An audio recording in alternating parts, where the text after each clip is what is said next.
Melakukan sholat witir boleh Anda lakukan sebelum tidur karena Anda takut tidak bangun. Kalau Anda orang yang yakin bahwasanya Anda akan bangun, Anda lakukan setelah tidur. Ada dinukil riwayat bahwasanya ini adalah dua sahabat besar melakukan. Abu Bakar melakukan sebelum tidur, Umar melakukan setelah tidur. Akhirnya dokumentari kalau ini Abu Bakar ini adalah khawatir nanti tidak bangun, khawatir biarpun nanti kalau bangun bisa melakukan sholat sebanyak-banyaknya. Ya kan seperti orang salah paham kalau sudah melakukan sholat witir katanya tidak boleh melakukan sholat apapun. Itu salah paham. Hendaknya sholat witir Anda jadikan sholat penutup, itu bukan berarti setelah Anda tutup nggak boleh dibuka lagi. Kalau orang salah paham memang repot. Masa gara-gara sholat witir di masjid bersama tarawehnya, bangun malam sambil sahur bengong dok, nggak melakukan sholat. Anda sudah sholat taraweh, kemudian sholat sunnah yang lainnya, kemudian sholat witir setelah taraweh, lengkap witirnya, kemudian bangun malam, Anda boleh sholat lagi. Dan memang perlu ditekankan ini. Supaya kesalahpahaman tidak terjadi. Cuman ada anjuran Nabi, ij'alu akhira sholatikum bilaili witra. Nabi menganjurkan kalau bisa sholat witir kau jadikan sholat penutup. Bukan berarti setelah ditutup nggak boleh dibuka lagi, bukan. Dianjurkan. Berikut ini suara kajian Buya Yahya. Link kajian beliau ada di deskripsi. Terima kasih.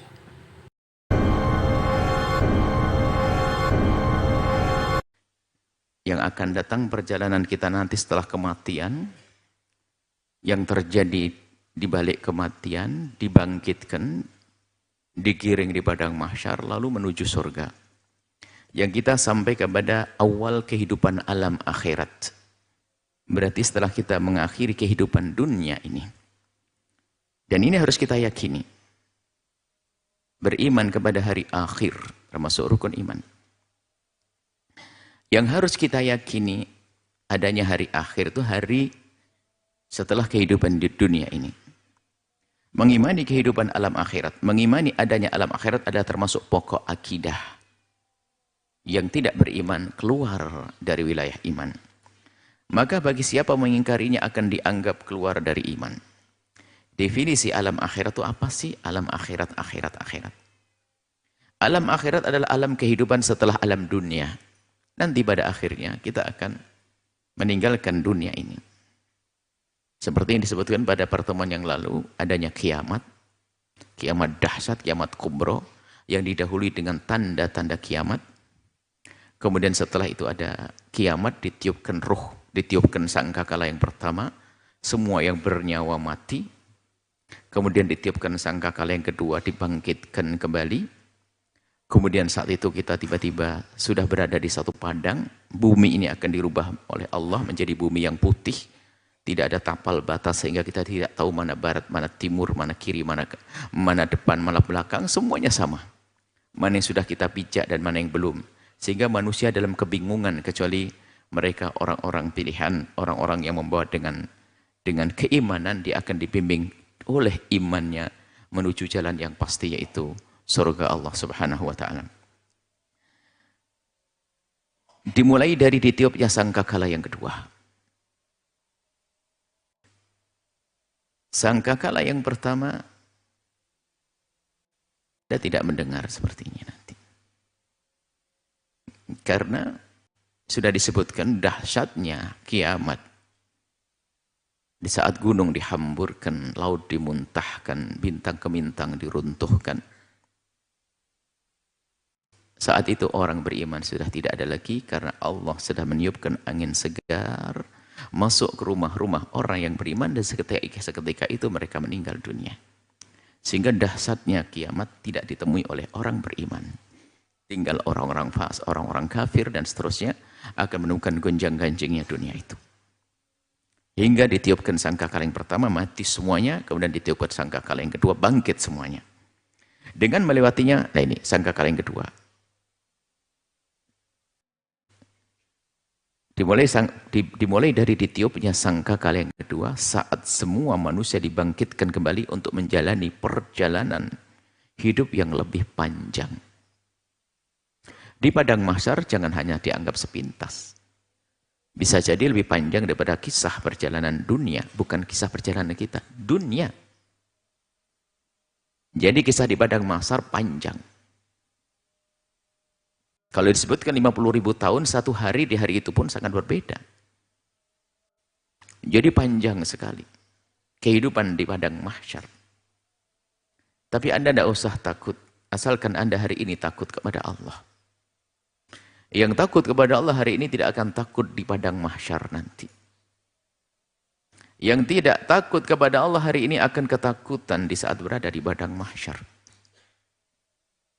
Takut melakukan dosa saat ini menjadikan dia tidak takut di padang mahsyar. Karena ternyata di situ banyak bermacam-macam model orang yang beriman yang dikiring di padang mahsyar. Ada yang mendapatkan perlindungan khusus dari Allah. Lalu dikiring meluncur ke surga begitu cepatnya laksana kilat. Dan bermacam-macam keadaan. Sehingga ada yang berjalan di padang mahsyar dengan jalan merangkak, ada jalan seperti tenggelam dalam keringatnya sendiri, dan bermacam-macam yang dikatakan matahari sangat dekat di atas kepala. Tapi ada sebagian orang yang tidak merasakan itu semuanya. Sehingga yang katanya padang mahsyar puluhan ribu tahun, bagi orang yang kuat imannya, yang saat ini takut kepada Allah. Dia tidak akan takut saat itu, karena padang mahsyar yang panjang itu hanya ternyata dirasakan mabaina dhuhri wal asri. Seperti Anda di akhir waktu zuhur, selesai baru masuk asar. Seperti kilat. Berakhir kisah padang mahsyar. Lalu meluncur surga. Yang katanya siratal mustaqim adalah mengerikan bagi orang kafir, orang fasik, yang kadang yang ada sebagian orang tidak melihat mana jembatan yang harus aku lewati, baru langkah kaki yang pertama sudah kecebur neraka jahanam. Ada yang tertatih-tatih kemudian diambil, karena di situ ada di kiri kanannya telah disiapkan besi-besi yang bisa mengambil orang-orang yang berjalan yang mereka ahli neraka. Diperintahkan oleh Allah untuk mengambil, sehingga berjalan sudah diambil dimasukkan ke neraka.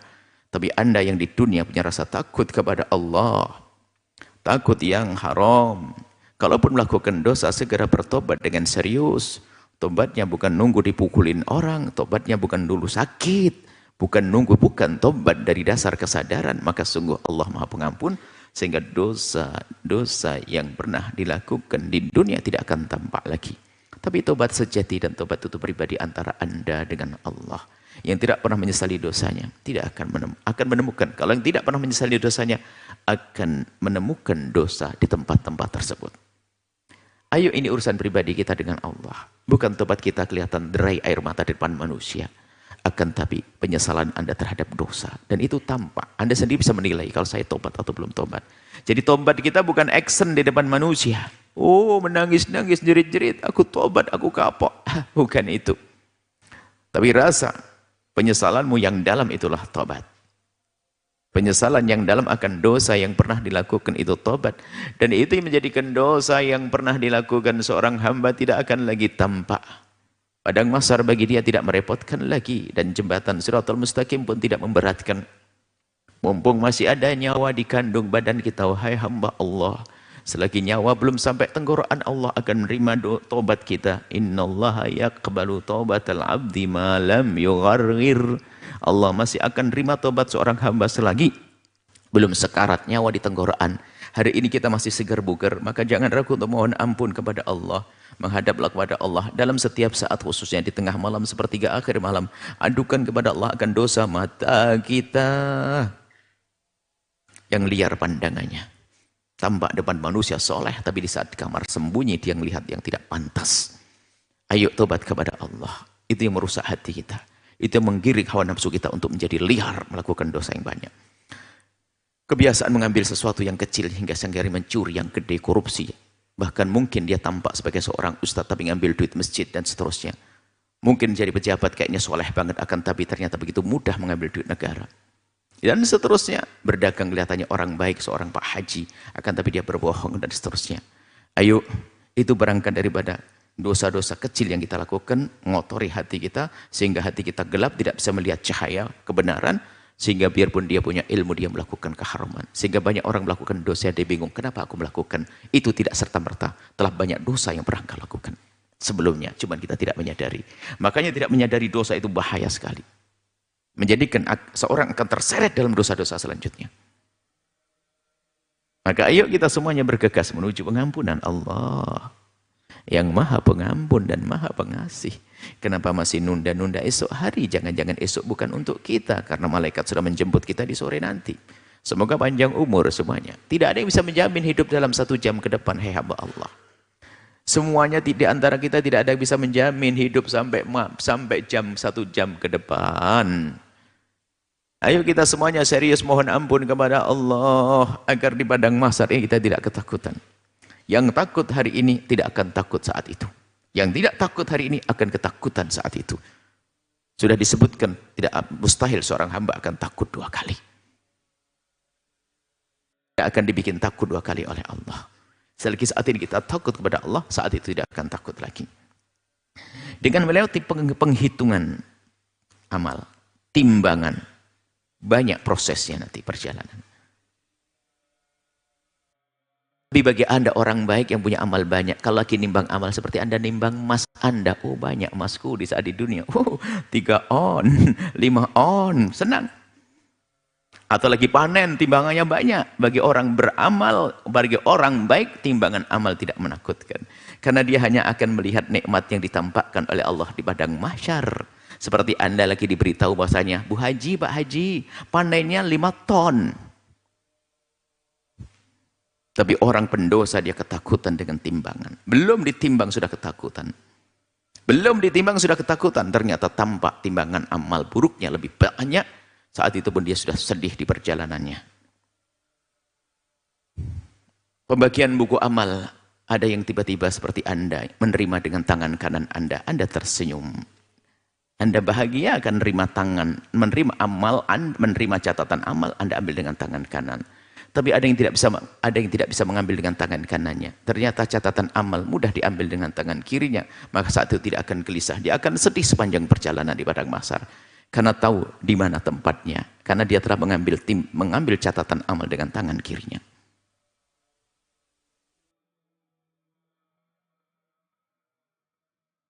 Hingga akhirnya menyeberang jembatan Siratal Mustaqim. Dan terminal terakhir yaitu surga bagi Anda insya Allah. Dan neraka bagi orang yang beriman, yang tidak beriman dan fasik. C. Dalil tentang adanya hari akhir. Hari akhirat, alam akhirat. Berita tentang adanya alam akhirat disebutkan dalam Al-Quran. Juga hadis Nabi banyak sekali. Sebagaimana firman Allah dalam Quran surat Al-Baqarah 177. Laisal birra an tuwallu wujuhakum qibalal masyriqi wal maghrib. Bukanlah sebuah kebaikan jika engkau menghadapkan wajahmu ke barat dan ke timur. Walakinnal birra man amana billahi wal yawmil akhir. Kebaikan tidak ada artinya kecuali ada iman. Iman di sini adalah iman kepada Allah dan disebutkan wal yaumil akhir dan hari akhir. Yaitu kehidupan setelah kehidupan di dunia ini. Mohon dimiliki buku ini untuk jadi bacaan setiap hari. Man kana yu'minu billahi wal yaumil akhir. Lihat, dikit-dikit iman kepada Allah dihubungkan dengan iman kepada hari akhir. Karena beriman kepada hari akhir ini semakin kuat, itu punya efek positif pada seorang hamba. Sehingga dia susah melakukan kejahatan. Karena apa? Dia berpikir, kalau aku nakal hari ini, seandainya aku lepas daripada hukuman hakim di negeriku, tapi aku tidak akan lepas dari ahkamul hakimin. Hukumnya zat yang maha agung Allah Jalla Jalaluhu. Karena masih ada kehidupan setelah kehidupan di dunia. Maka beriman kepada hari akhir ini adalah sangat-sangat penting dan punya pengaruh positif kepada perilaku seorang hamba. Ada orang berbuat jahat hari ini merasa aman. Sehingga dia hanya menghilangkan data-data kejahatannya. Jejak-jejak kejahatannya. Kemudian setelah itu dia tampak sebagai seorang yang baik. Menjadi dermawan di sebuah kampung padahal kejahatannya banyak. Memang saat di dunia aman, dia tidak ada yang melacaknya, tidak ada yang menangkapnya. Akan tapi di sana ada ahkamul hakimin. Yang maha adil. Yang maha melihat. Yang maha tahu semua yang kita lakukan. Hati-hati yang berbuat jahat di dunia lalu luput dari jerat hukum di dunia. Ingat, ada akhirat yang menanti. Makanya iman kepada hari akhir itu menjadikan kita waspada. Akan selalu mencermati langkah-langkah kita, sepak terjang kita, apa yang kita lakukan. Kalau orang beriman kepada Allah dan hari akhir disebut hari akhir, falyakul khairan. Kalau ngomong yang benar, nggak perlu mencaci, menggunjing orang. Ngapain komentar yang tidak berguna? Untuk apa? Ada tanggung jawabnya di hadapan Allah. Kalau tidak bisa ngomong baik, diam saja jauh lebih bagus. Hari ini kita modelnya komentar, jadi komentator. Tidak ada sesuatu kecuali komentar. Komentar, ngomong. Itu tanda kekuasaan iman. Orang beriman tidak akan begitu. Karena dia mengerti bahasanya setiap omonganku ada raqib atid. Dicatat amalku. Omonganku akan dicatat. Sehingga dia sadar apa yang diucapkan saat itu. Kemudian setelah itu ada penciptaan bumi baru. Mungkin sampai di sini ya, penciptaan bumi baru. Bumi yang kita tempati pada hari kiamat akan mengalami perubahan.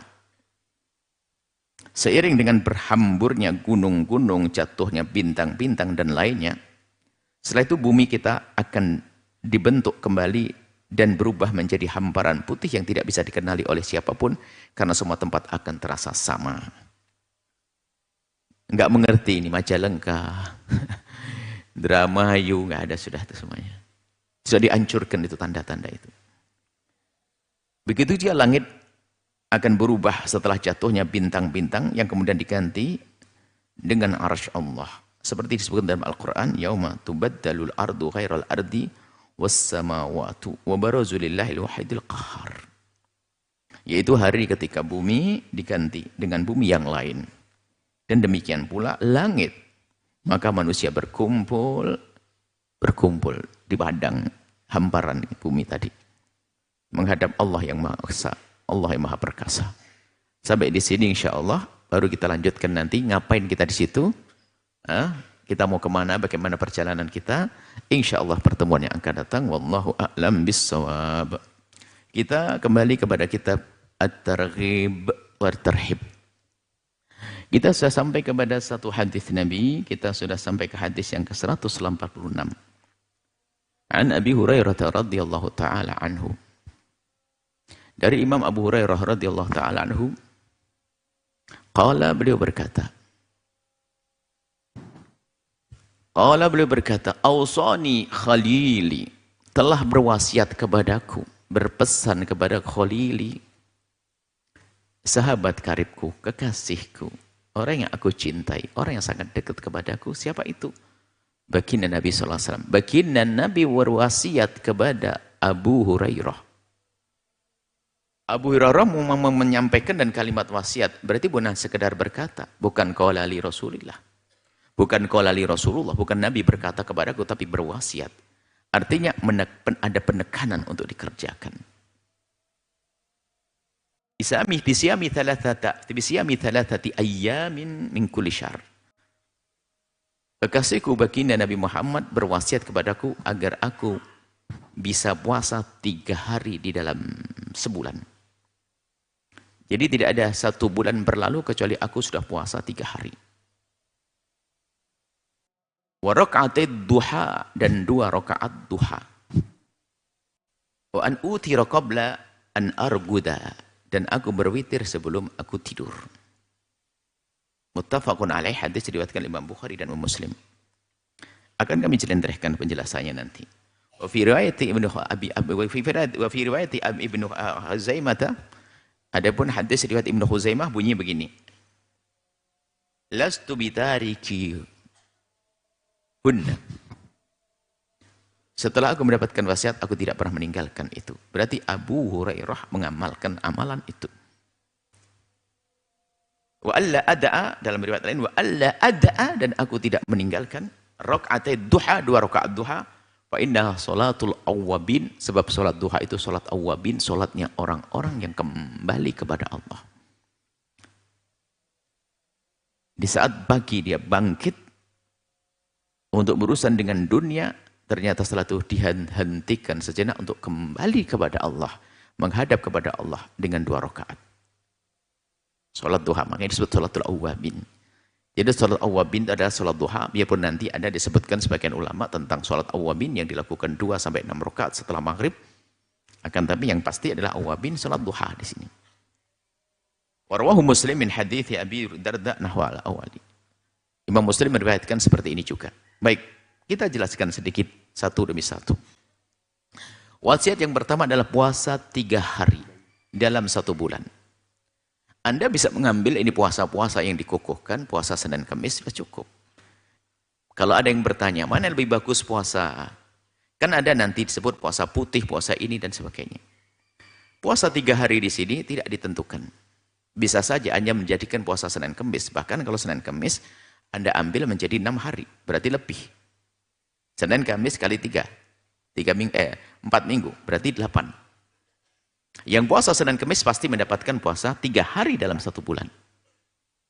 Akan tapi yang tidak biasa Senin Kamis selalu apa? Misalnya, ada banyak riwayat tentang disebutkan paling bagus adalah kalau bukan kita mengambil puasa-puasa yang sangat dianjurkan seperti puasa Senin Kamis, puasa Daud.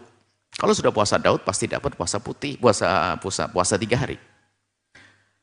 Namun bagi yang tidak melakukan puasa Senin Kamis dan seterusnya, ingin mengambil 3 hari deh dalam 1 bulan.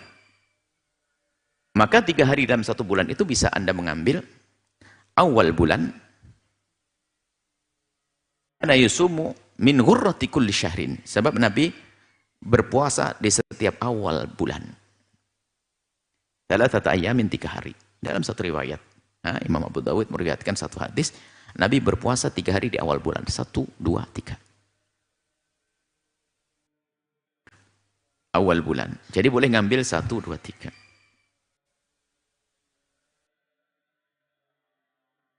Kemudian ada juga yang awal bulan. Kemudian juga riwayat tentang akhir bulan. Cuman akhir bulan ini adalah penafsiran tentang akhir bulan ini. Memang ada satu riwayat misalnya.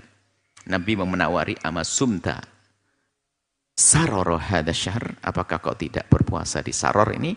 Berbeda-beda penafsiran dari hadis. Sebagian mengatakan akhir bulan, yaitu mulai tanggal 27, 28, 29. 28, 29 sampai 30. Khawatir bulannya hanya sampai 29, maka ambil 27, 28, 29. Nah, yang riwayat yang lebih jelas lagi, tegas lagi, adalah riwayat tentang hari putih. Puasa Ayyamul Bid. Halla sumta. Nabi memberikan, ada satu orang saya ingin puasa 3 hari dalam sebulan ya Rasulullah. Nabi menawarkan halla sumta. Halla sumta al-bidha. Apakah kamu tidak puasa di hari putih saja? Kemudian sahabat nanti bertanya, mahunna, apa itu hari putih ya Rasulullah? Disebutkan 13, 14, 15. Hari ke-13, 14, 15. Wah, pilihannya banyak. Yang repot nggak mau milih. Nah ini pilihannya banyak. Yang repot nggak mau milih. Senin Kamis enggak, awal bulan enggak, pertengahan enggak, akhir bulan tidak. Daud juga tidak. Ini repot. Repot lagi nggak pernah ngaji. Alhamdulillah kita masih ngaji, tinggal mengamalkan ilmunya. Itu namanya 3 hari, terserah Anda pilih. Niatnya niat lillahi ta'ala, nggak disebut hari putih pun Allah sudah tahu. Nggak usah direpotkan cara niat. Aku ingin puasa 3 hari dalam 1 bulan. Anda pilih di pertengahan boleh. Mungkin ada seorang wanita, wah head saya ini kayaknya bakal ganggu. Anda bisa mendahulukan puasanya. Tidak, bahkan di luar itu. Mungkin keburu head. Ini kayaknya ini, kalau saya tidak puasa sekarang kayaknya wah 1 bulan ini nggak akan dapat nih. Anda lupa terlena, tiba-tiba sudah di tanggal 22. Ya Allah, saya belum puasa 3 hari di bulan ini. Anda tahu 26 itu sudah head. Kalau sudah 26 head kan kacau balau nanti. Anda puasa di hari itu 3 hari. Jadi bebas setelah itu ternyata. Hanya kalau pengen yang utama ada prioritas. Ambil di hari-hari yang memang dikukuhkan, Senin Kamis. Ambil hari yang dianjurkan, hari putih. Anda bisa mengambil hari yang sangat dianjurkan, hari Senin Kamis. Buat hari yang sangat dianjurkan, Daud. Hari yang sangat dianjurkan adalah urutannya puasa putih, kemudian satu puasa awal bulan, atau akhir bulan, atau terserah. Pokoknya 3 hari, Anda pilih. Dan bahasa Nabi bisa mithalat hati ayam, pokoknya 3 hari. Kemudian warakatai duha, sholat duha. Yang perlu kami hadirkan adalah kemudahan yang bisa dilakukan. Minimal 2 rakaat, paling banyak 8 rakaat, sebagian mengatakan sampai 12. 2 rakaat, 2 rakaat, 2 rakaat. Salat duha. Waktunya adalah setelah terbitnya matahari, kemudian matahari mulai meninggi. Matahari mulai meninggi, diperkirakan qadra ramhin, setinggi tombak, ngukurnya repot. Maka dimudahkan saja kalau kami sederhanakan, Anda lihat ufuk timur. Di saat matahari terbit, di saat Anda berada di hamparan datar, bukan di balik bukit-bukit. Di hamparan datar, sawahan atau di pinggir laut, di saat Anda berada di hamparan datar, Anda akan melihat matahari mengintip Anda, lalu meninggi.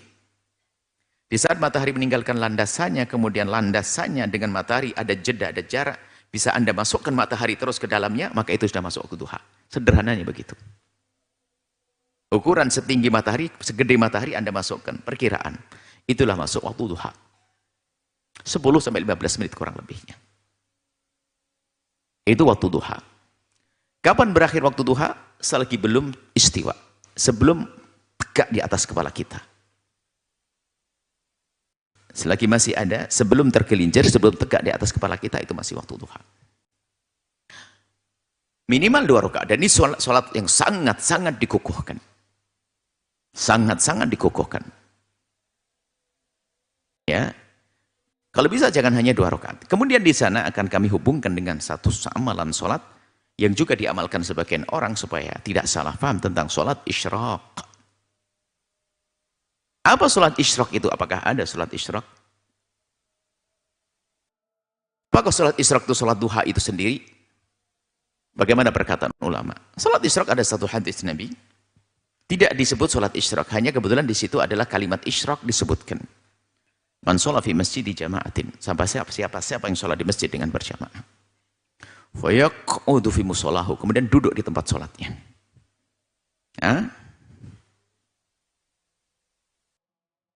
Dzkurullah, menyebut nama Allah, berzikir di situ. Maksudnya tidak ngomongin urusan dunia. Hatta tatlu asyamsu, sampai terbitnya matahari. Thumma yusalli raka'ataini, kemudian salat 2 rakaat. Kana lahu ajrul hajjati wal umrati tamataini. Maka ia mendapatkan pahala haji dan umrah sempurna. Kalau kita lihat gambarannya, Anda di masjid, sholat berjamaah, kemudian Anda duduk berzikir sampai matahari terbit. Baru kemudian thumma, Anda melakukan sholat 2 rakaat. Maka Anda mendapatkan pahala haji dan umrah. Pahala haji dan umrah sempurna. Nah ini sholat apa? Sehingga sebagian menyebut sholat isyraq. Dinamakan sholat isyraq karena sholat dibarengi dengan terbitnya matahari. Dan di situ banyak ulama yang melarang di saat terbitnya matahari melakukan sholat. Ulama sah pendapat mereka. Sebab dilarang kita melakukan sholat di saat matahari terbenam dan di saat matahari terbit.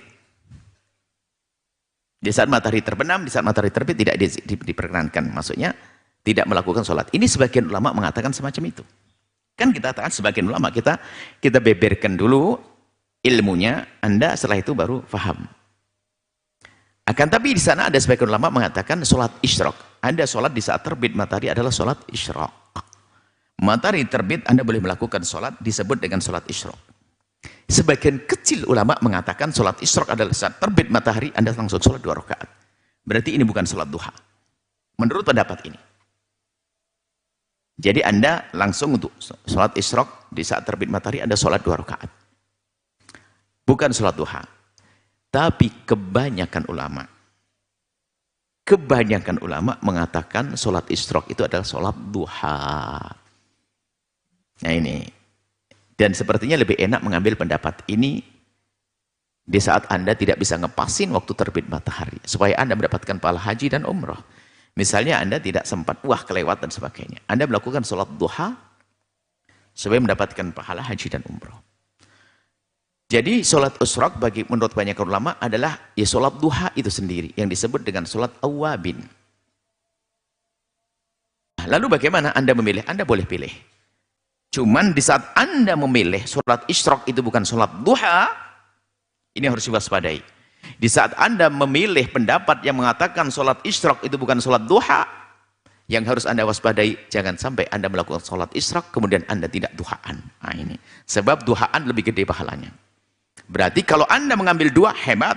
Sholat isyraq saya sholat, nunggu beberapa menit, kemudian salah sholat duha. Lah kalau Anda tergolong agak malas, tunda sedikit, jangan melakukan sholat isyraq, tunda sedikit 10 menit, Anda langsung sholat duha. Jadi kalau Anda melakukan sholat isyraq, Anda jangan ribut. Biarpun di sana ada orang mengatakan haram, nggak boleh. Tapi ini mendapat. Ini harus pahami sholat isyraq. Sholat duha. Sehingga sebagian kalau anak-anak kita tunda sekali supaya misalnya lagi belajar, kalau setiap hari Jumat pagi misalnya, kita ada pelajaran dengan santri, kita ambil sholat isyraq adalah dijadikan kita duha.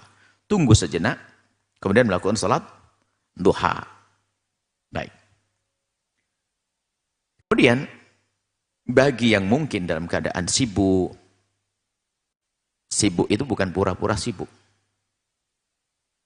Kemudian lupa, misalnya, Anda di rumah seorang ibu yang solehah, bapak yang soleh, sehingga sebelum berangkat kerja sudah menyiapkan segala sesuatunya untuk anak dan sebagainya. Keburu naik ke atas kendaraan, di atas mobil. Sementara jamnya ngepres, sampai lokasi langsung kerja. Wah ini kacau nanti, kalau sudah kerja saya tidak akan bisa sholat sunnah lagi. Artinya ada sholat sunnah, biarpun itu duha, Anda lakukan di atas kendaraan. Makanya jangan sampai kendaraan Anda hanya untuk keliling saja kerja, tapi bisa Anda melakukan sholat di atas kendaraan. Bahkan sholat ba'diyah duhur yang Anda tidak sempat lakukan, qobliyah duhur yang tidak Anda sempat lakukan, misalnya Anda datang ke tempat saya akan sholat duhur di sana. Cuman kayaknya kalau saya datang ke sana, ini ngepres banget. Anda bisa sholat qobliyah duhur di atas kendaraan. Dan enak sholat di atas kendaraan itu adalah rukuknya cuma ngerunduk saja, sujudnya adalah merunduk lebih rendah lagi, Anda sudah melakukan. Tidak usah ragu ilmu-ilmu begini ini. Mau ngaji kok ragu nih. Anda ini bagaimana? Anda bisa langsung aja di atas kendaraan. Kiblat Anda selagi itu salat sunnah, kiblat Anda adalah arah kendaraan Anda. Allahu Akbar, Anda baca duhaan. Atau Anda duha 2 rakaat di rumah, sebelum ke kantor, Anda sempurnakan 8 rakaat di atas kendaraan. Jadi perlu kita punya ilmu-ilmu semacam ini. Sholat tidak harus pakai mukena. Siapa mengatakan sholat harus pakai mukena? Ibu yang solehah. Mulai kapan sholat harus pakai mukena? Sholat harus menutup aurat. Anda nggak pakai mana? Pakai sarung suami pun bisa. 3 sarung ditaruh. Sarung buat kaki, sarung buat perut, sarung buat kepala. Sah. Nggak usah pakai mukena. Pakai baju begini sudah cukup. Tinggal kaos kaki aja. Karena kaki tidak boleh terlihat. Ibadah itu jangan diperepot. Ibadah harus di musola yang sempit, panas, nggak pernah bersihin. Susah kan, sesak nafas. Anda bisa sholat sunnah di rumah Anda bisa berpindah-pindah tempat untuk menyiasati kemalasan Anda. Mungkin sebelum Anda tidur, Anda bisa melakukan 8 rakaat karena Anda punya anak di 4 kamar. 4 anak di kamar A, 4 anak di kamar B, 4 anak di kamar C, 4 anak. Anda sambil lihat anak, Waalaikum nak, sudah tidur belum? Lagi sholat, setelah itu doain anak. Pindah lagi ke kamar sebelahnya, tidak sadar. Atau Anda punya tiang 4, Anda sholat menghadap tiang, sebagai sutra, 4 tiang sudah 8 rakaat. Jadi jangan sampai sholat Anda itu di musola atau yang pengap itu. Anda bisa di depan waktu Anda sambil mengangkat sayur lumayan, yang sayur 8 menit, 5 menit. Saya bisa 2 rakaat. Ngapain? Anda orang cerdas kok. Sholat bisa di mana-mana. Nggak pakai sajadah pun boleh, lantai kan suci. Siapa yang kencing di situ? Memang Anda kencing di situ. Ada orang kok gampang merasa najis rumahnya ini. Anda ini orang apa? Kan gitu. Siapa yang mengatakan rumah Anda najis? Kan nggak pernah dipel. Betul nggak pernah dipel. Tapi Anda pernah pipis di situ? Enggak juga. Loh kenapa Anda pusing? Ini beribadah itu dipersulit karena kebodohan. Bumi Allah semuanya suci, lantai suci. Dan tidak akan berubah menjadi najis kecuali kita melihat ada yang menajisinya. Ada orang kencing di atasnya. Jadi ya sih, kalau enggak ini suci. Tapi kan banyak anak kecil, memang anak kecil semuanya kencing di situ. Sama ibunya sudah dilatih kencing di toilet, kok pusing. Kan yang kencing di situ anak. Kucing juga ada. Kucing udah kelihatan kencingnya. Maksudnya, kita ingin mempermudah dalam urusan ibadah-ibadah, sehingga orang punya banyak ibadah. Sehingga kenapa ada sebagian kekasih Allah sehari bisa melakukan sholat 100 rakaat? Wiridanya. Bayangin. Oh kan dia cerdas. Sambil berjalan baca buku, zikir, sholat. Sambil berjalan baca buku, zikir, sholat. Kalau kita, macetnya, ya Allah, panjangnya, astagfirullahaladzim. Ya Allah, ini apa ini? Kok sudah berubah? Ya Allah, pohonnya mana kemarin? Jalannya, astagfirullahaladzim, ya Allah, rusak lihat. Ini tidak ada pahalanya. Komentar dok, sepanjang perjalanan, majelis, komentar jalan dok, macet segala macam. Ya sudahlah, ini kok kayak macet-macet susah ya, sholat aja deh, lumayan, Allahu Akbar. Ya Allah, targetku deh 20 rakaat deh. baru 14 sudah nyampe. Membiasakan dengan kebaikan-kebaikan. Rakaat duha minimal 2 rakaat untuk Anda sempurnakan, baik itu Anda sempurnakan di atas kendaraan atau yang lainnya, menjadi 8 rakaat. Wa anutira qabla an arguda. Aku melakukan sholat witir sebelum tidur. Ini riwayat. Dalam riwayat lain tentang Nabi melakukan witir 11 rakaat. Antana qabla an tutir, tidur dulu baru witir, ada. Ada riwayat Nabi tidur dulu lalu baru witir. Di sini adalah witir sebelum tidur. Ini menunjukkan bahwasanya melakukan sholat witir boleh Anda lakukan sebelum tidur karena Anda takut tidak bangun. Kalau Anda orang yang yakin bahwasanya Anda akan bangun, Anda lakukan setelah tidur. Ada dinukil riwayat bahwasanya ini adalah 2 sahabat besar melakukan. Abu Bakar melakukan sebelum tidur, Umar melakukan setelah tidur. Akhirnya dokumentari kalau ini Abu Bakar ini adalah khawatir nanti tidak bangun, khawatir biarpun nanti kalau bangun bisa melakukan sholat sebanyak-banyaknya. Jangan seperti orang salah paham kalau sudah melakukan sholat witir katanya tidak boleh melakukan sholat apapun. Itu salah paham. Hendaknya sholat witir Anda jadikan sholat penutup, itu bukan berarti setelah Anda tutup nggak boleh dibuka lagi. Kalau orang salah paham memang repot. Masa gara-gara sholat witir di masjid bersama tarawehnya, bangun malam sambil sahur bengong dok, nggak melakukan sholat. Itu pasti kurang ngaji. Anda sudah sholat taraweh, kemudian sholat sunnah yang lainnya, kemudian sholat witir setelah taraweh, lengkap witirnya, kemudian bangun malam, Anda boleh sholat lagi. Dan memang perlu ditekankan ini. Supaya kesalahpahaman tidak terjadi. Masa bengong dok, nggak ada. Cuman ada anjuran Nabi, ij'alu akhir sholatikum bilaili witra. Nabi menganjurkan kalau bisa sholat witir kau jadikan sholat penutup. Bukan berarti setelah ditutup nggak boleh dibuka lagi, bukan. Dianjurkan. Witir minimal kelas pelit 1 rakaat. Ideal apa umumnya apa adnal kamal ya. Ideal ya sempurna tapi nggak terlalu amat-amat adalah 3 rakaat. Paling banyak 11 rakaat. Hadis Siti Aisyah. Hadis Siti Aisyah yang dianggap itu yang diduga oleh sebagian orang itu hadis tentang taraweh, padahal itu hadis tentang witir. Siti Aisyah ditanya tentang sholatnya Rasulullah SAW. Siti Aisyah menjawab bahwasanya Rasulullah tidak melakukan sholat lebih dari 11 rakaat. Di bulan Ramadan dan di luar Ramadan. Nah ini ada tentang sholat witir. Tapi sebagian orang menganggap itu sholat taraweh.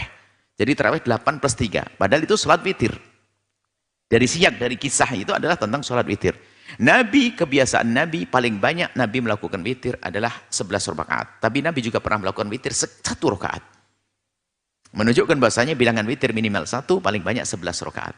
Bahkan ada pendapat ada sampai 13. Tapi 13 itu ditolak karena apa? 1, 2 rakaatnya 2 rakaat fajar.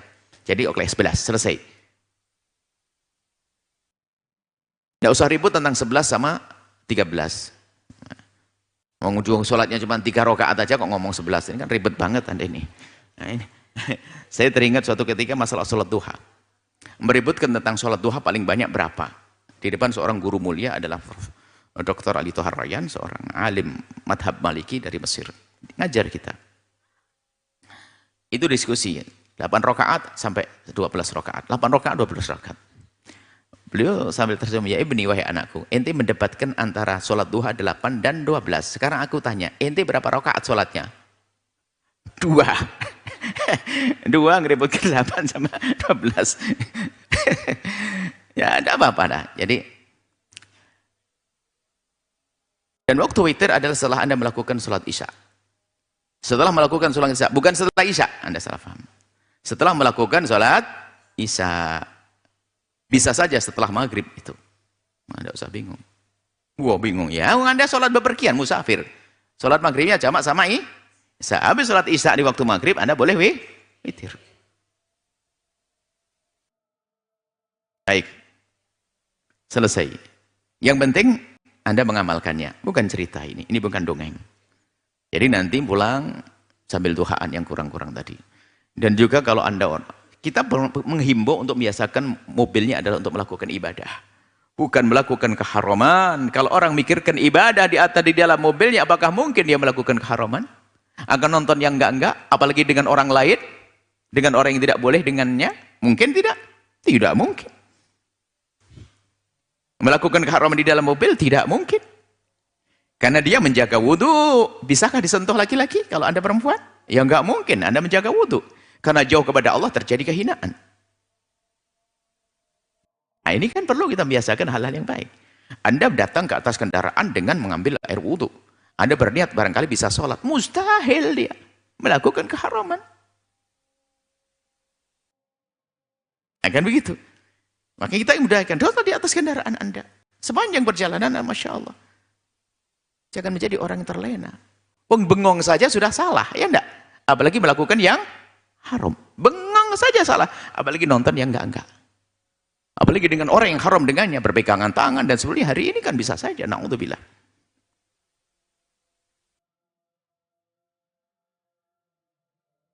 Perlu merenung. Apa yang kita lakukan selama ini? Kok banyak waktu yang kita buang-buang? Buang-buang mubah saja kurang elok, kurang bagus, apalagi melakukan yang haram. Nah, sholat di atas kendaraan perlu kita budayakan. Jadi biar Anda banyak terjaga. Kemudian, apalagi kaum laki-laki, ini bisa lebih, perempuan juga sama sebetulnya. Jangan dianggap yang lihat aurat. Perempuan terpesona dengan model seseorang juga bisa saja kok. Ya, kalau kita Allahu Akbar salat, ngadapnya ke tempat arah sujud kita, nggak akan melihat. Di atas lampu merah pun ada perempuan yang pakai baju setengah badan, nggak akan melihat dia. Karena dia melakukan sholat, nggak akan tolah-toleh. Tiba-tiba sudah sampai tujuan, nggak pernah merasakan macet. Macet alhamdulillah, tidak macet alhamdulillah. Baik. Witir. Bahkan Nabi melakukan sholat di atas kendaraan juga pernah. Sholat ala dabbati, sholat di atas kendaraan. Ini kemudian, ini lanjutan sholat duha wa an Abi Dzar radhiyallahu ta'ala anhu anin Nabi, dari Abi Dzar dari baginda Nabi sallallahu alaihi wasallam, qala yusbihu ala kulli sulama min ahadikum shadaqah. Sulama adalah ruas.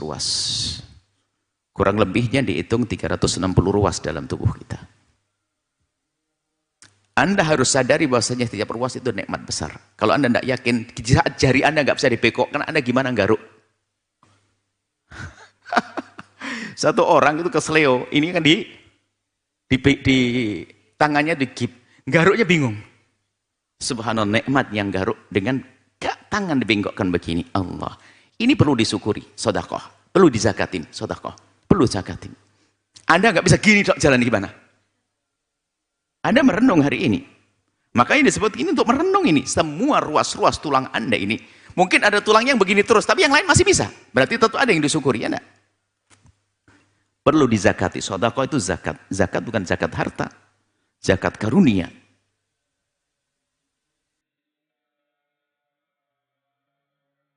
Kita bayangin pernah suatu ketika hanya diikat sedikit tak sebentar. Nggak boleh noleh tuh leher. Ajib, ini kayak robot. Anak kita ngelihat, pertama sedih. Buya gitu. Setelah keluar, ajib, Buya kayak robot. Anak kecil. Jangan bayangkan, itu saja bayangkan. Anda harus berenung itu. Kaki Anda berjalan. Gini, ruas-ruas, bisa membungkuk, bisa ini dan sebagainya. Bisa mengkertak itu nikmatnya. Jadi ini adalah perlu dizakatin. Zakatnya adalah juga memberikan kebaikan untuk Allah. Kalau harta kan keluarkan hartanya. Fakulu tasbihatin sadaqah, maka dengan tasbih bisa membayar. Kalau 360 berarti Anda paling tidak harus melakukan 360 model amalan. Kan begitu. Agar Anda telah bayar zakat badan Anda. Setiap tasbih subhanallah yang Anda baca atau subhanallah walhamdulillah wa la ilaha illallah akbar adalah itu juga untuk membayar tanda syukur Anda atas karunia. Lekuk jemari. Gerakan pergelangan tangan. Lenturnya siku dan seterusnya. Wa kullu tahmidatin sadaqah. Anda bertahmid alhamdulillah sedekah. Ada termasuk sedekah bayar zakat. Wa kullu tahlilatin baca la ilallah. Ya subhanallah, alhamdulillah wa la ilaha illallah sedekah. Wallahu akbar. Wa kullu takbiratin sadaqah. Edaknya Anda harus paham ini. Tahmidatin, tasbihatin, tahmidatin, tahlilatin, takbiratin. 4. Biasanya dikumpulkan dalam Baqiyatus Shalihah. Subhanallah, alhamdulillah, wa la ilaha illallah, wallahu akbar. Subhanallah, alhamdulillah, wa la ilaha illallah, wallahu akbar. Ada lagi wa amrun bil ma'rufi sadaqah, wa nahyun 'anil munkari sadaqah. Peran Anda di dalam menghentikan kemungkaran dan mengajak orang pada kebaikan termasuk Anda itu mensyukuri karunia. Yang enggak pernah melakukan itu enggak pernah syukur.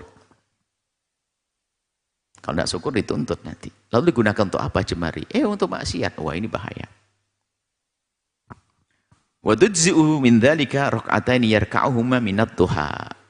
Dan bisa membayar zakat yang banyak tadi adalah dengan 2 salat duha. Ini termasuk hadis tentang keutamaan salat duha. Bukan berarti setelah itu Anda meninggalkan subhanallah, alhamdulillah, takbir, tahlil, itu enggak. Cuman kalau Anda sudah melakukan salat duha, seolah-olah Anda sudah bayar zakat. Tinggal Anda tambahan sedekah-sedekah yang lainnya dengan anggota tubuh Anda. Lisan berzikir, telinga mendengar ceramah. Ya? Mata memandang orang dengan penuh kasih, melihat orang tua dengan hormat. Terus kita gunakan untuk kebaikan-kebaikan. Rawahu Muslim, hadis riwayat Imam Muslim rahimahullah taala. Ini saja, semoga Allah memberikan kepada kita pemahaman yang benar dan Allah mudahkan kita untuk mengamalkan ilmu. Wallahu a'lam bissawab. Masya Allah, syukran jazilan kami haturkan kepada guru kita tercinta Buya Yahya. Semoga semua yang telah beliau sampaikan dapat bermanfaat dan dapat kita amalkan dalam kehidupan kita sehari-hari. Amin, amin, ya rabbal alamin. Baik hadirin pemirsa Al-Bahjah TV dan pendengar setia Radioku Network dimanapun Anda berada. Selanjutnya kita memasuki segmen tanya jawab. Kami akan memberikan kesempatan kepada pemirsa dan pendengar yang ingin bertanya langsung kepada guru kita tercinta Buya Yahya. Anda dapat menghubungi nomor interaktif kami di 0823 4071 3338. Sekali lagi di 0823 4071 3338. Namun sebelumnya izinkan kami untuk membacakan pertanyaan yang datangnya melalui media sosial terlebih dahulu. Assalamualaikum warahmatullahi wabarakatuh. Assalamualaikum warahmatullahi wabarakatuh. Afwan Buya, izin bertanya. Semalam saya membaca berita bahwa pemerintah melalui PP atau Peraturan Presiden Nomor 27 Tahun 2024 bahwa seorang ibu yang memiliki masalah dalam menyusui bayinya dapat mengandalkan donor ASI. Dengan adanya PP ini diharapkan akan segera direalisasikan. Dikatakan juga ada 2 cara dalam pengolahannya. Yang pertama, ASI dari pendonor dicampur jadi satu dan diperjualbelikan. Cara yang kedua, pendonor mendatangi rumah sakit terdekat guna mendonorkan ASI-nya. Nantinya di rumah sakit ini ASI akan disimpan dan diberikan data lengkap pendonor, serta nantinya akan diberikan pada bayi yang memerlukan. Diharapkan dengan adanya data pendonor, bayi hanya bisa menerima ASI dari satu pendonor saja. Yang ingin saya tanyakan, bagaimana pendapat Buya tentang kemungkinan adanya bank ASI di Indonesia, mengingat kita mayoritas agama Islam dan ada aturan anak susuan? Serta apakah boleh jika pendonornya adalah orang non-muslim? Terima kasih Buya atas jawabannya. Syukron. Wassalamualaikum warahmatullahi wabarakatuh. Waalaikumsalam warahmatullahi wabarakatuh. Kita mulai dari kesadaran begitu pentingnya ASI buat anak. Jika Anda seorang ibu dan mampu untuk menyusui anak, berikan susu Anda kepada anak Anda. Harus kami ingatkan, sebab ada ibu egois, pengen menjaga tubuhnya, nggak mau menyusui. Sudah begitu percaya dengan dokter yang nggak jujur. Gimana dokter nggak jujur? Karena di kliniknya ada tulisan gede tentang susu. Lalu ditulis, susu ini menyamai susu ASI. Nggak mungkin, itu bohong. Ayo sama saya dokter, Anda harus jujur dong. Masa susu ini menyamai susu ASI? Ayo. Anda kalau dokter, Anda harus jangan tempelin yang begitu dong. Tempelannya adalah susu ini menyamai susu ASI. Ini kan mendorong seorang ibu agar tidak menyusui anaknya. Bilang ini susu adalah susu bayi gitu saja, nggak usah pakai menyamai susu ASI. Tidak bisa menyamai susu ASI. dan banyak manfaatnya, kecuali Anda udzur. Kalau sudah udzur nggak akan nggak ada masalah, udzur nggak ada keluar susu dan seterusnya. Dan Anda pun juga usah bersedih, karena tidak adanya susunya itu seperti lagi dikurangi rizki kita, bahkan bisa saja menjadi pengangkatan derajat. Nggak usah sedih, marah-marah dan sebagainya, gara-gara mungkin suami marah, dasar kamu perempuan nggak punya susu. Lah Anda ini nggak boleh. Kadang-kadang suami marah-marah kepada istrinya yang tidak keluar air susu. Nggak boleh marah. Ini harus saya ingatkan, karena suatu ketika ada seorang perempuan tidak keluar ASI. Kemudian setelah itu ada berita tentang pentingnya ASI. Ini marah istrinya. Nggak boleh seperti itu. Istrimu tidak keluar ASI, bukan kemauan dia. Ya nggak benar punya ASI, tapi nggak mau nyusui. Kucing aja nyusui anaknya kok. Paham atau tidak? Pernah lihat kucing nyusui anaknya? Kucing nyusui anaknya. Terus Anda ini manusia? Kayak kucing? Enggak juga kayak kucing, kan kacau. Mohon maaf ini, enggak usah action sama dia. Hak dia, anak untuk mendapatkan air susu. Nah, sepertinya pemerintah, makanya kalau kita melihat kebijakan pemerintah itu semuanya rata-rata untuk kebaikan, cuman perlu disempurnakan. Kemarin tentang menghindari tentang penyebarnya penyakit, kelamin dan sebagainya, ada kebijakan yang direncanakan. Maksudnya baik, tapi perlu disempurnakan dengan melibatkan banyak pihak. Kemarin kan tentang alat kontrasepsi sebagainya juga ada yang bertanya. Ini kan kalau makanya kami berharap pemerintah itu harus merapat dengan pakar-pakar dong. Bukan hanya seorang dokter mencetuskan tentang wah menjaga kesehatan. Atau seorang pebisnis membuat susu canggih presentasi ke pemerintah langsung ini susu menggantikan susu ibu, ya nggak bisa begitu. Harus melibatkan banyak pihak untuk memutuskan satu keputusan. Dan seperti yang disampaikan tadi, kalau betul pemerintah itu maksudnya memberikan haknya seorang anak bayi agar merasakan ASI demi kesehatan tubuhnya, demi kebaikan bayi tersebut.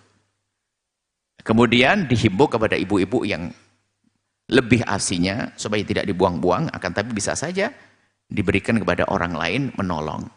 Dan dalam Islam istilah susu menyusui itu adalah sah dan boleh, tapi harus diperhatikan sisi syariatnya, sisi kemahroman. Mahram itu adalah masalah, mahram itu menjadi sebab haram untuk saling menikah. Jadi kalau Anda seorang wanita menyusui seorang anak perempuan, Anda susui lebih dari 5 kali susuan, kemudian anak perempuan itu jadi anak perempuan cantik, solehah, pinter, lalu Anda ingin nikah dengan putra Anda, nggak boleh, karena dia adalah anak susuan Anda.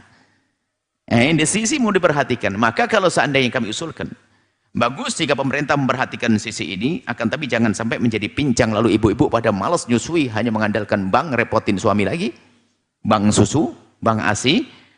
Akan tapi barangkali bank ASI itu akan berguna bagi orang yang uzur, mungkin tidak bisa menyusui. Ini perlu ketangkap loh. Sebab kami menemukan seorang yang baik hati, cuman tidak tahu cara berpikirnya sedikit agak miring barangkali. Seorang dokter perempuan paling mengerti tentang kesehatan anak. Anaknya lahir ditinggal dikasih susu instan, susu bukan susu dirinya sendiri. Padahal seorang dokter. Nah ini kita melihat sampai kadang, wah ini keblinger ini. Anaknya tidak dikasih susu ASI, malah dikasih susu kaleng. Susu kaleng, susu sapi. Nah ini adalah mohon maaf, ini masalah nurani saja. Itu biasanya ngejar karir, yang tadi katanya mengejar kecantikan biar tampak cantik, atau suaminya rewel dan sebagainya. Anak Anda masa depan panjang. Jadi seperti itu, ada orang yang tidak peduli tentang urusan ASI. Nah, maksud kami ini bahwasanya pemerintah jika punya usulan seperti itu, ini hal yang baik, menyadarkan kepada semua bahwasanya ASI sangat penting. Sehingga bagi yang tidak bisa menyusui anaknya, hendaknya dicarikan ASI yang sesungguhnya, apakah melihat wanita sehat di tetangganya, di kiri kanannya, cuman nanti tolong ditambah dengan syariat. Difahami tentang hukum. Kalau ada bank ASI, ini miliknya siapa? Milik ibu ini suaminya siapa? Maka siapapun yang menyusui, yang menyusu daripada susu ini, lebih dari 5 kali susuan. 5 kali susuan adalah sesuka hatinya. Jadi kita susui, kemudian dia memalingkan 1. Disusui bukan kita tarik, baru susu tarik 5, enggak sah. Jadi biarkan susu, kemudian dilepeh, 1. Dia nyusu lagi, dilepas lagi, 2. Kalau sampai 5, berarti yang punya susu suami istri ini dicatat menjadi ayah susuannya. Jadi syarat sambungnya susuan, mahram susuan, itu kan pertama adalah susu asli, susu yang sesungguhnya. ASI, ya, kemudian bayi belum sampai 2 tahun. Belum sampai 2 tahun. Kalau nyusunya di atas 2 tahun nggak akan jadi saudara susuan. Kemudian ditambah ketiga adalah susu itu diambil waktu hidup. Biarpun diberikan setelah mati. Diambil dari wanita masih hidup, ambil susu yang kemudian dimasukkan di bank susu, dia meninggal dunia, nggak apa-apa. Tapi susunya masih hidup, masih sehat. Disusukan kepada seorang anak, maka itu menjadi anak susuannya. Kalau ibu itu punya saudara, punya anak, anaknya ini saudara sesusuan. Nggak boleh saling menikah. Jadi mungkin perlu ditingkatkan dari sisi mencermati, dari sisi kemahroman tadi. Dan di sebagian negeri Islam itu sudah tercatat semacam itu. Ada susu-susu yang dijual. Ada dijual di bank-bank susu, itu menarik. Itu adalah bank susu. Dan setelah itu jangan dikembangkan seperti yang lainnya adalah bank mandi dan sebagainya, tidak masuk wilayah itu. Ini hanya bank susu saja, karena memang urusan membagi-bagi susu ada diperkenankan. Tapi kalau membagi-bagi air mani adalah haram, bukan. Bukan itu, karena mau dikembangkan lagi oleh teknologi. Saya pengen punya anak cerdas, beli menu. Anak ini, naudzubillah. Bisa saja ada negeri yang tidak ada iman, orang pengen, saya siap rahim saya pengen laki-laki kayak siapa? Itu gambarnya. Naudzubillah. Nah ini bahaya sekali. Semuanya harus ada rambu-rambunya. Makanya teknologi harus dibarengi dengan agama, dengan syariat, sehingga menjadi teknologi yang indah, hasil teknologi yang indah. Seperti itu. Jadi harapan kami, itu bisa saja dilaksanakan, akan tapi harus kerapian dari bank susu tersebut. Kami menemui waktu itu, kami berada di Jawa Timur, ya, ketemu dengan beberapa orang yang sudah mencoba membuat seperti itu. Biarpun masih skala kecil-kecilan, untuk menolong sebagian orang yang tidak bisa menyusui anaknya, disiapkan susu, dan itu dicatat. Ini milik siapa, susu siapa, siapa yang menyusui, dan antara yang menyusui dan menyusui nanti jadi saudara. Contoh, Anda punya ibu, Anda seorang istri, seorang ibu, punya susu, Anda berikan ke bank susu. Anda dengan suami Anda. Tahu karena susu Anda banyak, tahu Anda yang mengambil 5 orang. 5 orang bayi 1, 2, 3, nyusui. Maka semuanya menjadi anak susu Anda. Harus ditulis dong, bahwasanya ini nyusu miliknya ibu ini, maka akan menjadi anak susuan. Dicatat, kalau dibuatkan akte, supaya tidak saling menikah di kedepan hari. Seperti itu. Ini yang imbauan kami, disempurnakan. Niat baiknya pemerintah sudah bagus, benar, untuk menyadarkan orang pentingnya ASI, kemudian ingin memudahkan orang yang tidak punya ASI, kemudian setelah itu tolong dilanjutkan dengan pemahaman syariat, agar dicatat tentang kemahraman anak-anak susuan dan saudara susuan. Wallahu a'lam bissawab. Masya Allah, syukran jazilan kami haturkan kepada guru kita tercinta Buya Yahya atas jawabannya. Baik, selanjutnya kami akan berikan kesempatan kepada hadirin jamaah yang ingin bertanya langsung kepada guru kita tercinta Buya Yahya. Dengan 1 orang 1 pertanyaan, diawali dengan salam dan salawat. Kami mulai dari jamaah laki-laki terlebih dahulu, kami silakan.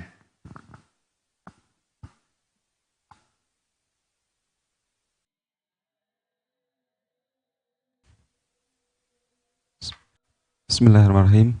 Assalamualaikum warahmatullahi wabarakatuh. Assalamualaikum warahmatullahi wabarakatuh.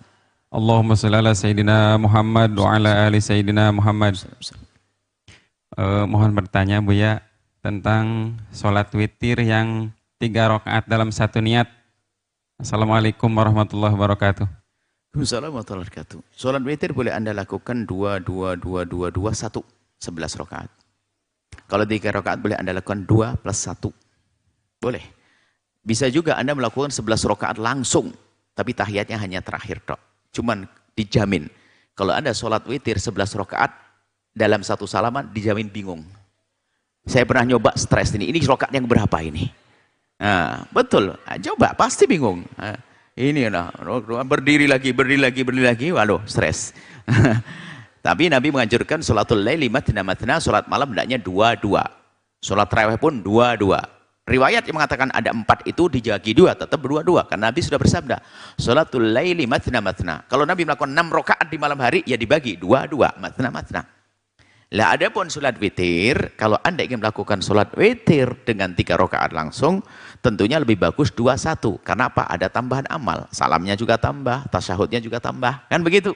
Cuman kalau Anda barangkali pengen, praktis nih agak cepat dikit, waktunya nggak ngejar. Anda langsung 3. Kalau Anda melakukan sholat witir 3 rakaat, maka tidak perlu pakai tasyahud yang pertama agar tidak menyerupai sholat maghrib. Itu saja. Selesai. Nah, ini saja. Yang repot yang tidak sholat witir. Wallahu a'lam bissawab. Masya Allah, syukran jazilan Buya atas jawabannya. Selanjutnya kami berikan kesempatan kepada jemaah wanita yang ingin bertanya langsung kepada guru kita tercinta Buya Yahya. Dengan 1 orang 1 pertanyaan diawali dengan salam dan sholawat. Assalamualaikum warahmatullahi wabarakatuh. Assalamualaikum warahmatullahi wabarakatuh. Allahumma sholli ala Sayyidina Muhammad wa ala ali Sayyidina Muhammad. Yang ingin saya tanyakan, Buya, yang mengenai sholat sunat awabin. Nah, yang setahu saya itu awabin itu kan dilaksanakannya setelah sholat maghrib ya. Tapi setelah saya menyimak dari Buya, terus dari ustadz-ustadz yang lain, ternyata sholat awabin itu adanya di sholat duha gitu ya. Nah, bagaimana yang sudah secara rutinitas itu melaksanakan sholat awabin itu di setelah sholat maghrib.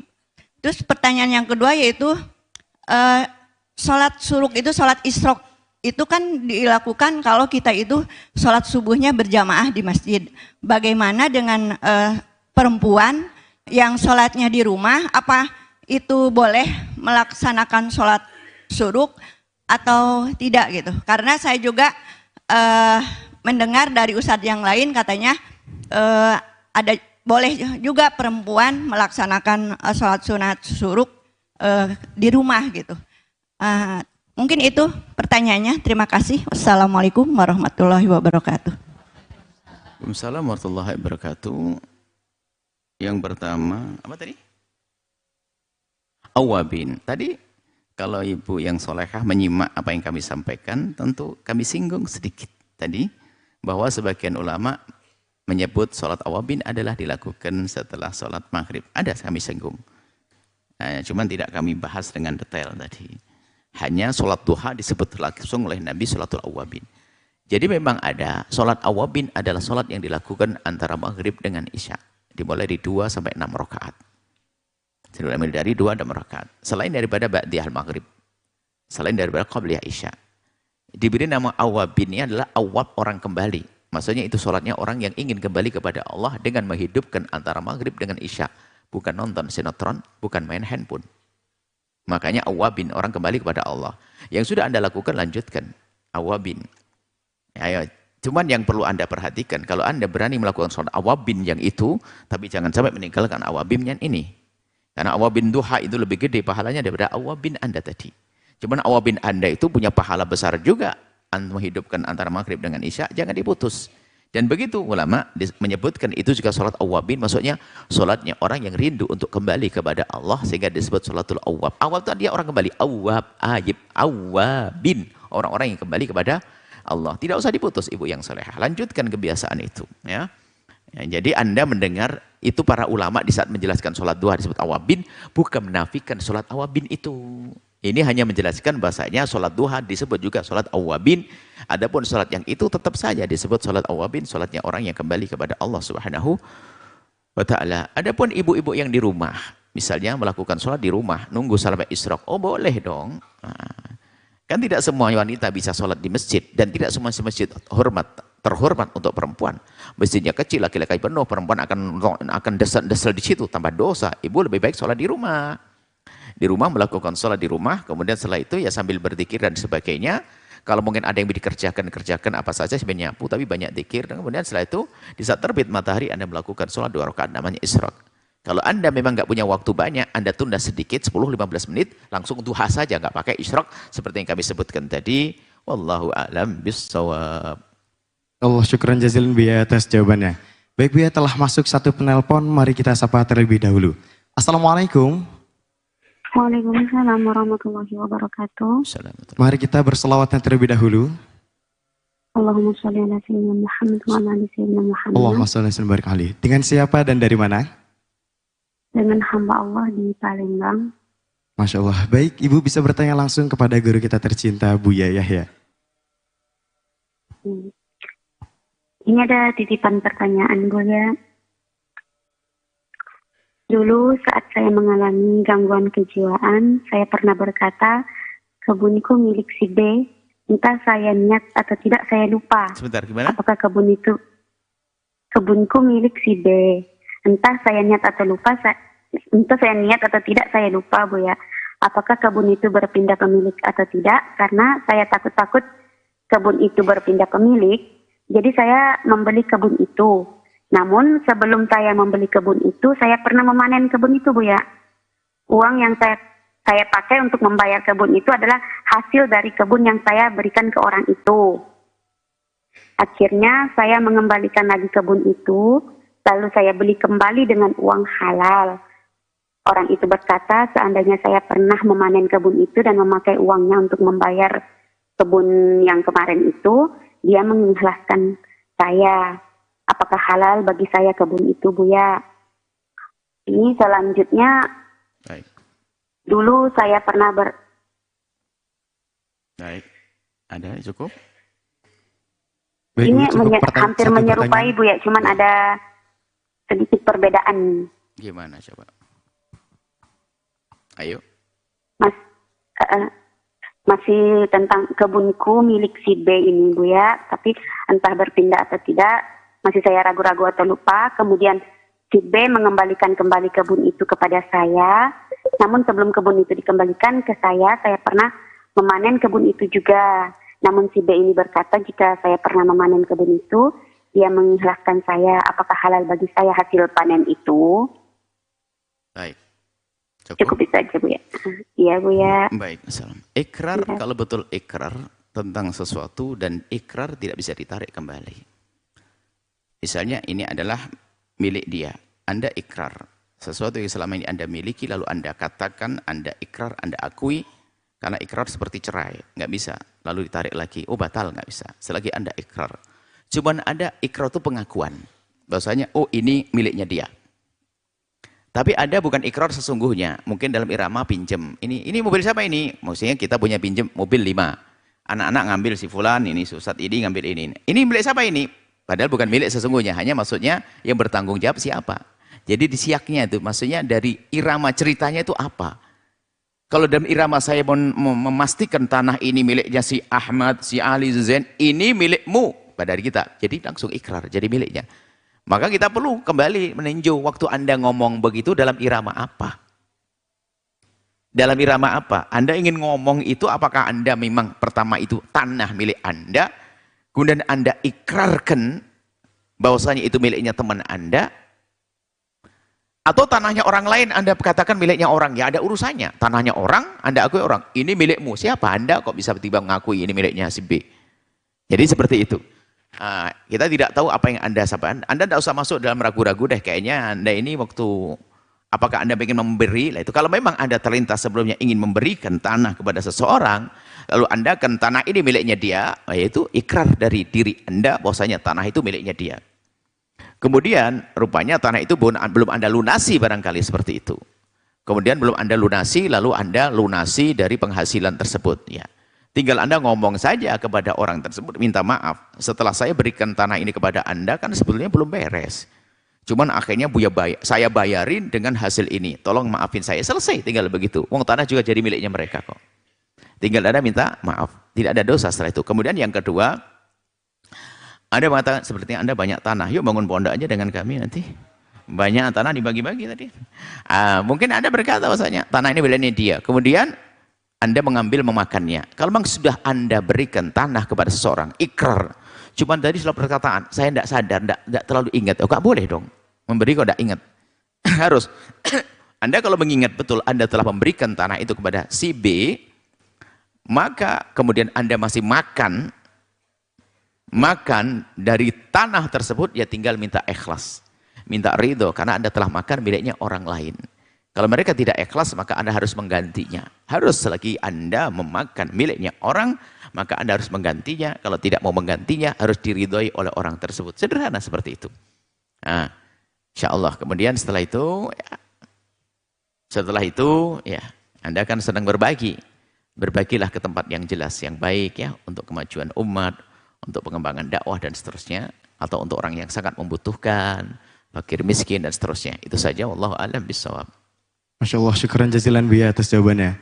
Baik Buya, selanjutnya bisa ditutup dengan pengumuman dan doa keberkahan. Oh, ada pertanyaan tadi, masalah mohon dimasukkan kepada tentang ASI tadi. ASI tadi siapa yang tanya? Di media. Oh, dari media. Bagaimana kalau pendonornya itu non muslim? Nah, ini diperkenankan kita ngambil air susu dari orang non muslim. Begitu juga Anda menyusui non-muslim juga boleh, asalkan bukan muslim yang harbi, yang merangi Anda. Dia manusia, dia misalnya orang Nasrani di samping Anda, bayi jerit-jerit kehausan. Masa Anda tidak ngasih susu? Anda ini bukan manusia. Nah, begitu. Selagi dia bukan musuh memerangi kita, keluarga perang memerangi kita, kita susui. Ini boleh. Bahkan ini masalah kemanusiaan. Bahkan kalau seandainya Anda nyusui orang kafir tadi, karena kecil, sampai Anda kelaparan di siang hari Ramadan, Anda boleh membatalkan puasa kok. Nah, kan menjadi sebab dibolehkan buka puasa, karena Anda nolong kemanusiaan. Jangan kan manusia, Anda ngelihat kambing mau mati, Anda susui itu kambing, Anda kelaparan, boleh buka puasa. Saya tambah lagi ini, ada kambing kehausan, nah, Anda kasih susu. Cuman tidak usah dibahas tentang mahromannya, karena dia tidak bakal nikah dengan anak Anda, sudah. Ya, jadi biarpun non muslim boleh. Jadi boleh non muslim dari atau bolak-balik.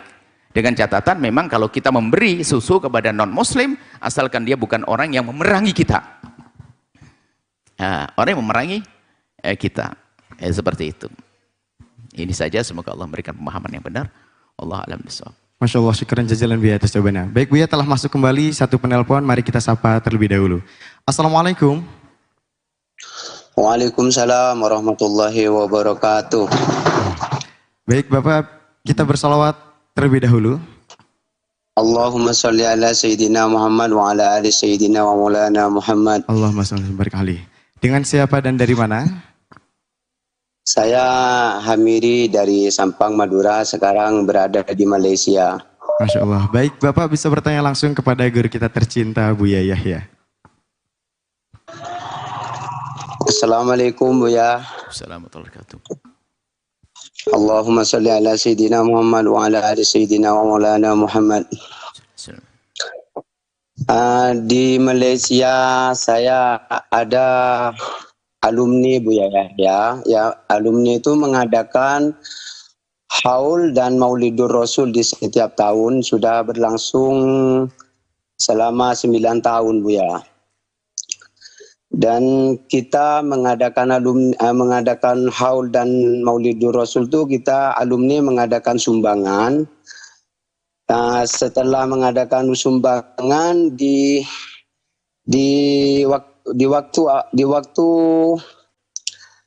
waktu pengajian, di waktu kita melaksanakan, kita minta sumbangan dana, tapi sumbangan dana itu enggak ditujukan.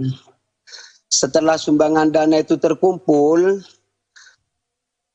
baru di sumbangan dana itu mau dipakai akan datangnya Maulidur Rasul lagi, boleh nggak Buya Yahya? Kalau itu enggak, sebab itu enggak ditujukan sumbangan dari undangan dari orang yang datang itu Buya. Baik, cukup. Baik. Ya, sekian, terima kasih Buya Yahya. Assalamualaikum warahmatullahi wabarakatuh. Waalaikumsalam warahmatullahi wabarakatuh. Di saat kita minta bantuan untuk sebuah kebaikan, lalu kita tentukan tujuannya, maka orang itu memberikan uangnya tentu untuk tujuan yang sudah ditentukan.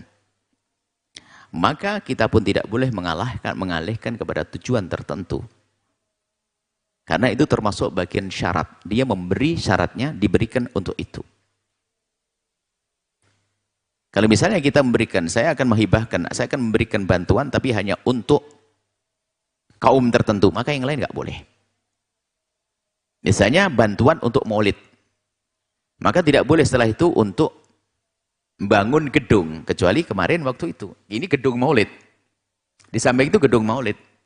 Karena memang waktu pengambilan dana adalah waktu itu waktu masa pandemi, karena biasanya kalau maulid Nabi, kita kan lumayan besar, keluar uang besar, ratusan bahkan mungkin juga miliaran untuk mengadakan acara agung maulid Nabi. Masa gara-gara pandemi kita tidak keluar uang?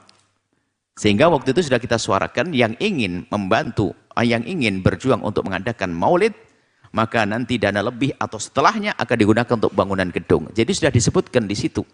Maka setelah perayaan maulid Nabi untuk gedung, diambil kocek kiai juga nggak boleh. Kiai mengadakan maulid Nabi untuk cari duit. Dana masuk 50 juta, maulid 20, dia untung 30 juta. Bukan duitmu, hei kiai. Duit untuk maulid, bukan untuk kocek, beli mobil, bukan. Harus amanat ini. Nggak boleh digunakan untuk yang lainnya. Al-muslimuna ala syurutihim. Kalau syaratnya, seorang muslim menghendaki, dia bersedekah untuk itu harus ditentukan. Kecuali mutlak, untuk apa saja. Untuk kebaikan, bebas untuk segala kebaikan. Nah kemudian ingin digunakan untuk maulid akan datang, ya sah. Dan memang seharusnya begitu. Bukan untuk Anda belikan sepeda motor atau mobil, bukan. Untuk maulid lagi. Untuk mengadakan perayaan maulid Nabi. Kalau tidak di tahun itu, membuat 2 maulid atau 3 maulid, 4 maulid, 5 maulid, Anda buat maulid di tahun yang akan datang. Yang jelas karena orang memberi niatnya untuk maulid. Kecuali nanti sudah ada, misalnya waktu maulid Nabi ada infak untuk kepentingan pondok, maka bisa dengan untuk pondok. Kotak-kotak amal yang disebar ke penjuru misalnya, untuk kepentingan dakwah. Ya untuk dakwah luas ceritanya. Adapun yang untuk maulid itu mencakup segala kebutuhan maulid. Untuk misalnya makan para jamaah, untuk kepentingan-kepentingan maulid, maka sah. Seperti itu. Yang terpenting di antara kita harus waspada, haram. Jangan didekati, selagi bukan hak kita jangan diambil. Apalagi atas nama dakwah, atas nama yatim piatu. Wah ini serem juga, yatim piatu sumbangannya banyak. Ustadznya yang kaya, yatim piatunya tetap nyungsep. Perayaan maulid Nabi ternyata untuk nyari duit sebanyak-banyaknya. Maka tentang keuangan harus ada jelas. Uang maulid Nabi misalnya, langsung ada transparan dari mana sumbernya, kemudian akan digunakan untuk apa. Jangan langsung masuk kocek Anda, wahai Ustadz. Anda punya hawa nafsu. Tiba-tiba istrinya jadi anting istri, maulidnya jadi anting istri, gimana ceritanya? Kita perlu jujur dengan Allah dan Rasulnya. Kita untuk Nabi Muhammad kok. Kalau pengen cari duit, kerja, jualan di pasar. Jangan menjual baginda Nabi SAW. Ini harus waspadai. Jangan-jangan maulid, panti asuhan itu hanya untuk cari duit. Pondok untuk cari duit. Ini kan repot. Semoga Allah mengampuni, memberikan hidayah, dan menjaga kita semuanya. Wallahu a'lam bishawab. Masya Allah, syukran jazilan Buya atas jawabannya. Kembali kami membacakan pertanyaan yang datangnya melalui media sosial. Assalamualaikum warahmatullahi wabarakatuh, Buya. Saya ingin bertanya mengenai pernikahan. Saya sudah berjalan selama 2 tahun 7 bulan. Pernikahan saya hasil perjodohan. Yang menjodohkan adalah paman saya yang merupakan guru suami. Mungkin dia sama terpaksanya seperti saya. Dan sampai sekarang saya masih perawan. Suami saya baik, tetapi dia selalu menolak ketika saya mencoba mendekatinya. Dan kami tidur terpisah setiap malam. Saya merasa diabaikan dan asing dalam pernikahan ini. Saya tidak menuntut nafkah batin yang intim, hanya butuh kasih sayang dan perhatian. Saya merasa sesak dan tidak diinginkan, namun takut mengecewakan orang-orang jika berpisah. Saya bingung dan malu untuk meminta solusi. Mohon pandangan dan solusi dari Buya. Terima kasih. Wassalamualaikum warahmatullahi wabarakatuh. Assalamualaikum warahmatullahi wabarakatuh. Sepertinya Anda ini anak baik, dan suami Anda juga anak baik. Rela menjalani pernikahan demi petunjuk dari orang tua dan guru. Itu akan menemukan keberkahan. Jika ternyata Anda, di dalam perjalanan Anda kok ternyata belum ketemu hati, sampai hari ini pun ternyata suami belum menyentuh Anda, bisa jadi suami Anda itu sangat baik kepada gurunya dan orang tuanya, cuman dia mungkin belum cocok dengan Anda, seperti Anda pun juga demikian. Tapi hebat suami Anda, biarpun belum cocok barangkali, tapi tidak zalim kepada Anda, cuma tidak menggauli Anda saja. Maka sebetulnya karena Anda wanita baik dan suami Anda suami yang baik, maka alangkah indahnya kalau diajak ngobrol. Kalau Anda perlu bantuan, nanti datang kepada kami, kita diskusikan. Biarpun nanti finalnya, hasilnya ternyata harus berpisah baik-baik. Kita fahamkan, karena nggak boleh terus seperti itu. Sampai kapan? Suami Anda punya hajat, Anda punya hajat. Cuman belum bisa diselesaikan bersama. Karena mungkin ada ketidakcocokan. Maka pada saat itu, yang perlu dihadirkan diskusi, bakal dilanjut atau tidak. Karena cukup lama, 2 tahun waktu yang lama. 2 tahun. Baik, maka setelah itu, kalau memang ternyata setelah diskusi, obrolan, ternyata bisa ketemu Alhamdulillah. Kalau ternyata tidak, maka tasrih bi ihsan, dilepas dengan baik-baik. Insya Allah karena ini semuanya orang-orang baik, menikah pun karena petunjuk orang tua, bukan berontak. Tapi pun ternyata belum bisa ketemu, maka akan berkah setelah ini. Jadi diskusi dulu, minta petunjuk orang yang bijak, kemudian setelah itu kok ternyata dalam diskusi tidak ada titik temu, maka orang bijak tersebut yang bakal berbicara kepada orang tua Anda dan guru Anda yang sekaligus guru suami Anda. Setelah itu akan terjadi perceraian yang indah tanpa permusuhan. Baru Anda setelah itu akan memetik buahnya. Buah kepatuhan kepada orang tua, buah kepatuhan pada guru. Allah akan kirim untuk suami Anda perempuan yang jauh lebih bagus dari Anda. Dan Anda pun akan dapatkan suami lebih bagus dari suami Anda hari ini. Akhirnya lebih indah. Ingat, patuh dengan orang tua dan guru itu penting. Harus coba. Tapi jangan melanggar. Na'udzubillah. Ada sebagian perempuan mengatakan patuh menikah dengan laki-laki tersebut. Tapi di balik itu dia cari kesenangan yang haram atau sebaliknya. Nggak boleh seperti itu. Ya patuh berusaha untuk menumbuhkan cinta. Karena memang rumus menikah dan cinta adalah bangun cinta di atas pernikahan, bukan bangun pernikahan di atas cinta. Jadi menikah belum ada cinta, biasa saja. Kalau tidak ngelihat sudah nggak ingat, itu normal. Harus seperti itu. Baru setelah menikah ada halalan, ada kehalalan, baru selalu berpikir tentang menumbuhkan cinta. Bangun cinta di atas pernikahan. Jangan membangun pernikahan di atas cinta. Kalau engkau membangun cinta di atas pernikahan, Anda akan menemukan keindahan dan kekokohan cinta, karena cinta dunia hingga akhirat. Tapi kalau engkau membangun pernikahan di atas cinta, bisa jadi Anda menjadi tualang cinta, tidak ketemu nikah, hanya bercinta saja, dan alangkah banyaknya dosa-dosa yang terjadi setelah itu. Di saat itu. Wallahu a'lam bishawab. Assalamualaikum warahmatullahi wabarakatuh. Penonton yang dirahmati Allah, bagaimana pendapat Anda dengan tema kajian kali ini? Bermanfaatkah? Berikan pendapat Anda di kolom komentar di bawah. Semoga Allah memberkahi kita semua. Amin. Jangan lupa klik like, subscribe, dan lonceng ya. Terima kasih.